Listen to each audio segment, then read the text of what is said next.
Assalamualaikum warahmatullahi wabarakatuh. Selamat pagi, siang, sore kepada Mas Dodi Hermawan sebagai dosen pengampu mata kuliah Etika Hukum Kehumasan. Next.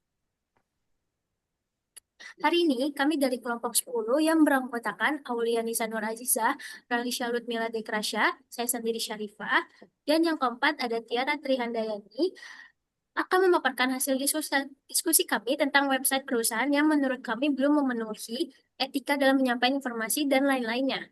Di sini, kami memilih perusahaan Philip Morris International sebagai bahan studi case kami.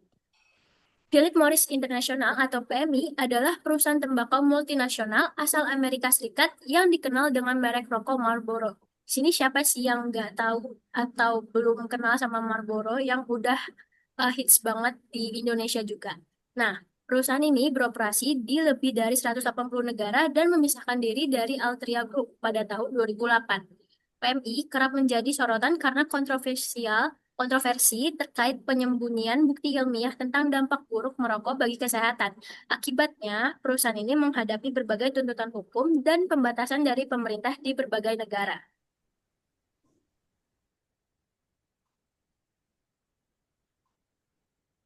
Pelanggaran etika digital yang pertama adalah banyak situs PMI dan Marlboro memiliki sistem verifikasi usia yang sangat lemah.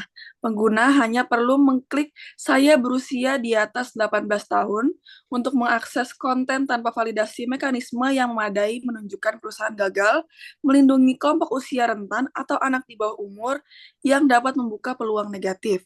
Akses anak di bawah umur ke promosi rokok atau nikotin. Yang kedua adalah Philip Morris French, digadang-gadang membuat situs web yang disebut kesalahpahaman populer tentang rokok.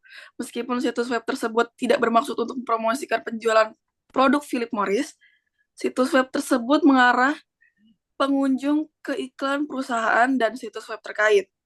Pelanggaran etika digital dari PMI yang lainnya, yaitu yang pertama adalah pelanggaran prinsip transparansi komunikasi digital, yang kedua adalah penyalahgunaan edukasi sebagai kedok pemasaran, dan yang terakhir penggunaan jalur tidak langsung untuk membawa pengunjung ke konten promosi yang melanggar prinsip user content dan informed navigation.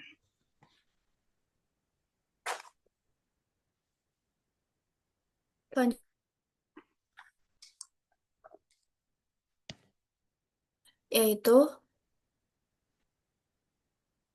yang pertama, informasi dalam kampanye pemasaran di website mereka yang menyesatkan. PMI meluncurkan berbagai kampanye pemasaran dalam website mereka yang menekankan bahwa perusahaan mereka adalah perusahaan smoke-free future, padahal dalam kampanye tersebut tidak benar-benar bebas dari rokok.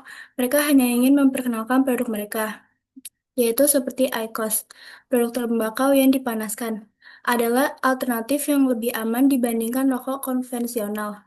Padahal tidak ada bukti ilmiah yang kuat untuk mendukung argumentasi tersebut. WHO juga memperingatkan bahwa produk tembakau yang dipanaskan tetap mengandung zat berbahaya dan dapat menyebabkan risiko kesehatan. Informasi dan transparansi dalam website tersebut dinilai kurang karena cara berkomunikasi perusahaan tersebut yang dinilai memutarbalikkan persepsi publik. Yang kedua itu adanya minim informasi terkait risiko produk. Dalam websitenya juga terlihat sangat minim informasi terkait penyebutan risikonya secara gamblang, tidak transparan tentang bagaimana produk nikotin mereka tetap menimbulkan kecanduan dan risiko jangka panjang.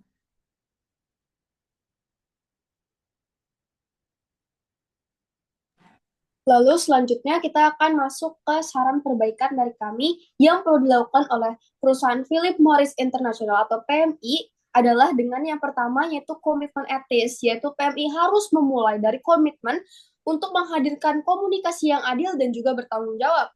Lalu yang kedua adalah transparansi informasi, yaitu sistem resmi tidak hanya menampilkan manfaat produk baru, tetapi juga menyampaikan informasi resiko produk secara terbuka.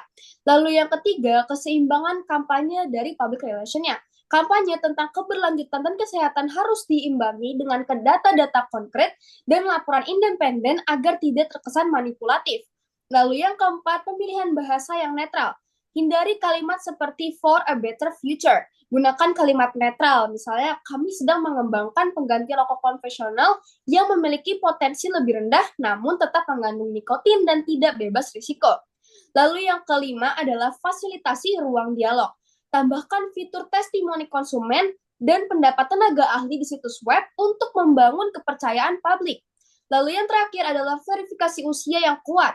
Tinggalkan sistem verifikasi berupa checkbox, terapkan sistem validasi identitas atau autentikasi teknis agar hanya orang dewasa yang dapat mengakses informasi produk yang beresiko seperti rokok. Sekian, terima kasih.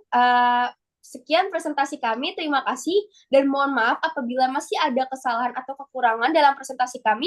Wassalamualaikum warahmatullahi wabarakatuh.